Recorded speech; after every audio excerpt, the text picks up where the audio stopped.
Bismillahirrahmanirrahim. Assalamualaikum warahmatullahi wabarakatuh. Salam jumpa, salam kenal. Saya Vinsa Maulana, biasa dipanggil Pak Vinsa.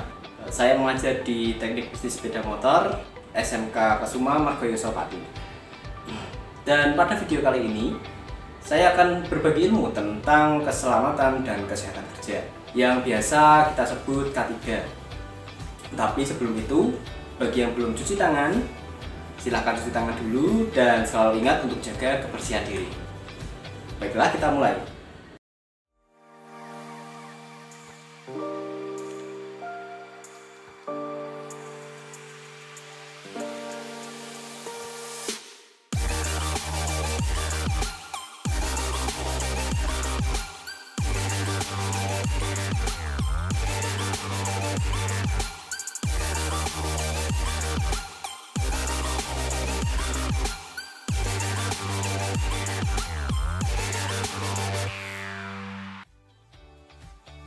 Tujuan pembelajaran kita kali ini, saya ingin Anda mampu membiasakan diri dan membangkitkan kesadaran untuk memberi perhatian lebih kepada diri Anda sendiri, yaitu dengan memegang prinsip K3, keselamatan dan kesehatan kerja. Dengan begitu, jika kelak lulus nanti dan bekerja di suatu perusahaan manapun, Anda tidak kaget dengan standar keamanan bekerja yang ada di perusahaan tersebut. Di setiap tempat kerja atau industri tentunya terdapat suatu K3 atau standar yang diterapkan untuk melindungi setiap pekerjanya dalam melakukan suatu pekerjaan.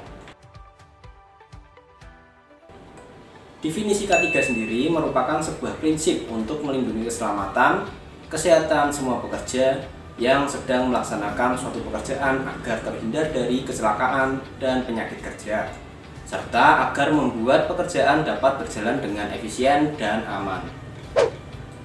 Melihat dari definisi K3 tadi, bisa diambil tujuan dari K3 tersebut. Nah, sebenarnya tidak ada tujuan spesifik tentang apa-apa saja yang harus dijelaskan. Namun, yang pasti adalah tentang keselamatan seorang pekerja itu pada saat mereka bekerja, dan itu ternyata sudah diatur dalam undang-undang atau regulasi yang ada di negara kita. Lebih tepatnya Undang-Undang Nomor 1 Tahun 1970 tentang kesehatan dan keselamatan kerja, melindungi dan menjamin keselamatan setiap pekerja dan orang lain yang berada di tempat kerja tersebut. Yang kedua, menjamin setiap sumber produksi termasuk peralatan-peralatan kerja yang dapat digunakan secara aman untuk mereka bekerja secara efisien. Yang ketiga, meningkatkan kesejahteraan tentunya serta produktivitas mereka pada saat bekerja. Nah, bicara soal undang-undang atau regulasi di Indonesia yang umum mengatur K3 itu ada: 1. Undang-Undang UAP tahun 1930. Yang kedua ada Undang-Undang Nomor 1 Tahun 1970 yang tadi barusan saya sebutkan. Dan yang ketiga ada Undang-Undang Republik Indonesia Nomor 13 Tahun 2003 tentang Ketenagakerjaan. Sebenarnya juga masih banyak lagi peraturan pemerintah dan peraturan menteri terkait K3 di Indonesia.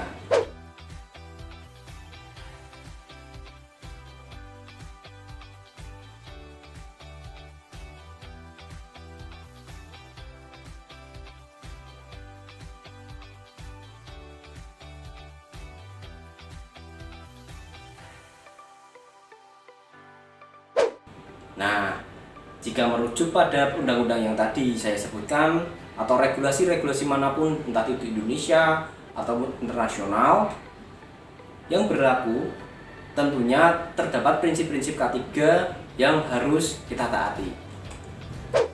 Yaitu 1. Adanya APD di tempat kerja. Yang kedua, adanya buku petunjuk penggunaan alat atau isyarat bahaya. Yang ketiga ada peraturan pembagian tugas dan tanggung jawab. Yang keempat ada tempat kerja yang aman sesuai dengan SSLK, yaitu syarat-syarat lingkungan kerja, yaitu antara lain tempat kerja yang steril dari debu, kotoran dan lain sebagainya yang berhubungan dengan kenyamanan kita bekerja. Yang kelima ada menunjang kesehatan jasmani dan rohani di tempat kerja. Yang keenam, ada sarana dan prasarana yang lengkap di tempat kerja. Yang ketujuh, ada kesadaran dalam menjaga keselamatan dan kesehatan kerja dari para pekerja itu sendiri. Nah, kalau prinsip tadi sudah kita ketahui, lalu faktor apa saja atau aspek apa saja yang dapat mempengaruhi keselamatan dan kesehatan pada saat kita bekerja. Nah, jadi gini, orang bekerja kan berhubungan dengan lingkungan sekitar, melakukan interaksi entah itu dengan sesama pekerja atau SDM dalam suatu perusahaan maupun dengan mesin produksi. Kalau kita di bengkel, kita ada alat-alat entah itu kunci ring, pas, kunci shock, kunci T, tang dan lain sebagainya.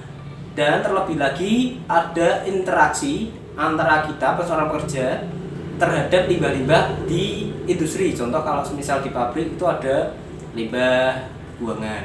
Nah, kalau kita di bengkel berarti ada asap motor dan lain sebagainya.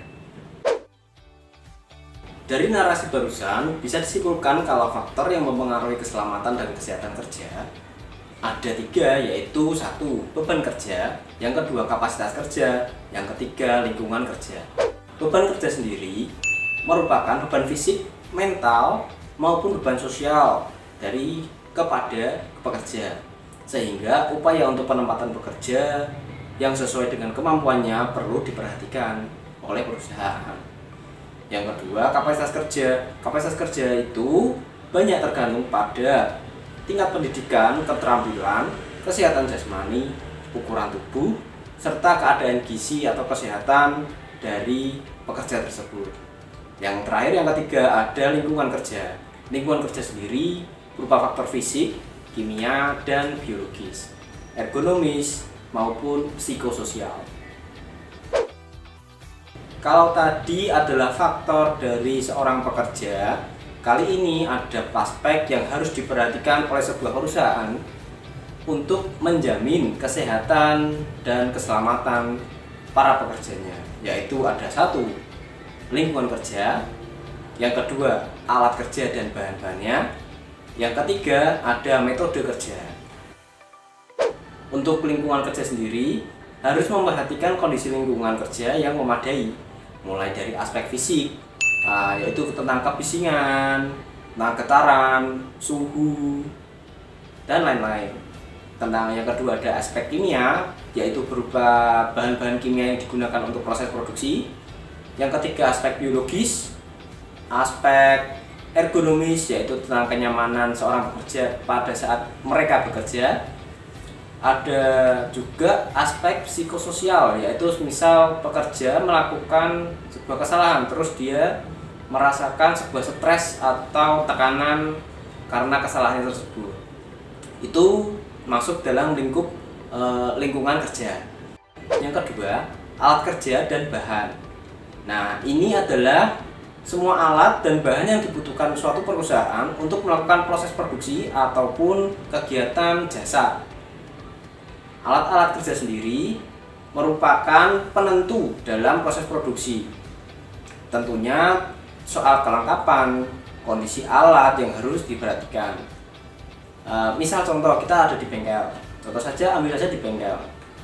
Kita punya kunci ring. 1 kunci ring untuk membuka atau mengencangkan baut. Berarti yang diperhatikan adalah ukuran kunci ring tersebut, apakah itu sesuai atau tidak.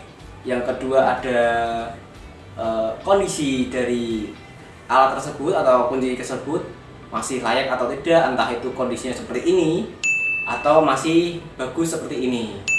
Nah, itu misal katakan saja kamu pakai yang seperti ini, istilahnya kalau bahasa Jawanya itu londot atau sudah penyok bagian dalamnya karena aus. Nah, itu misal kamu pakai untuk bekerja, kamu paksakan meningkatkan potensi kesalahan atau meningkatkan potensi sebuah kecelakaan. Misal katakan saja jika dipaksakan menggunakan kunci tersebut, entah nanti terjatuh karena kuncinya meleset, entah karena tersayat kuncinya jadi patah, dan lain sebagainya. Nah, yang terakhir ada metode kerja. Nah, metode kerja sendiri merupakan standar cara kerja yang harus dilakukan oleh pekerja agar tujuan pekerjaan tersebut tercapai secara efektif dan efisien, serta keselamatan dan kesehatan kerja terjaga dengan baik. Misalnya, pengetahuan tentang cara mengoperasikan mesin tersebut, ya, dan juga bagaimana pekerja menggunakan APD atau alat pelindung diri secara normal dan standar, sesuai standar.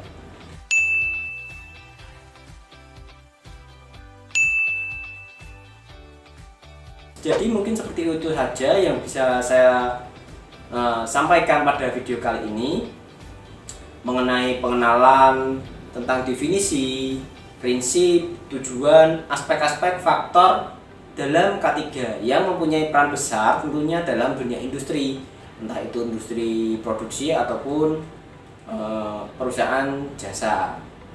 Dan untuk video pertemuan selanjutnya saya akan coba untuk melanjutkan pembahasan K3 ini lebih mendalam yang berhubungan dengan alat pelindung diri dan bahaya-bahaya yang ada pada saat kita bekerja.